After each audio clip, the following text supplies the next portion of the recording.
Несколько недель назад на этом участке дороги сбили подростка. 13-летний Алина Феев переходил дорогу по нерегулируемому пешеходному переходу. После случившегося жители микрорайонов Каменка и Белая обратились к властям с требованием решить проблему с пешеходными переходами в этом районе. На днях здесь установили светофор с кнопкой для пешеходов.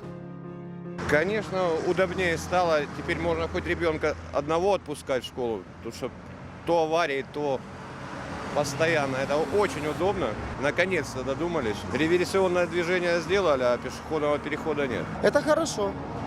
Это да, это замечательно. Ну, я подошел, нажал на кнопочку и перешел дорогу. Все замечательно, все отлично. Так и должно быть. Аварии происходили только из-за того, что люди несуразно относятся к правилам дорожного движения. Меня вот самой недавно чуть машина не сбила. Хотя пешеходная дорога, да, видят, что нужно немножко притормаживать, но они абсолютно не останавливаются. И на моих глазах мальчика сбили. Но если бы этого не произошло, оно бы, наверное, еще и не установилось.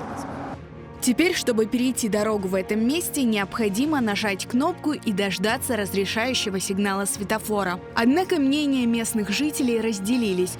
Некоторые считают, что такой светофор создает множество неудобств.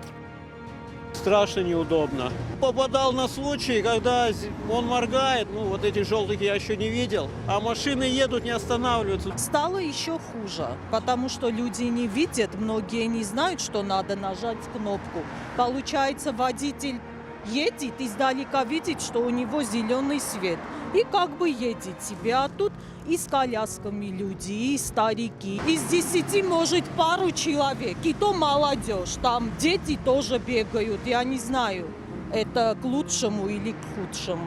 Поможет ли новый светофор избежать аварий на этом участке дороги, покажет время. Однако местным жителям и особенно детям необходимо быть бдительными, переходя дорогу с реверсивным движением.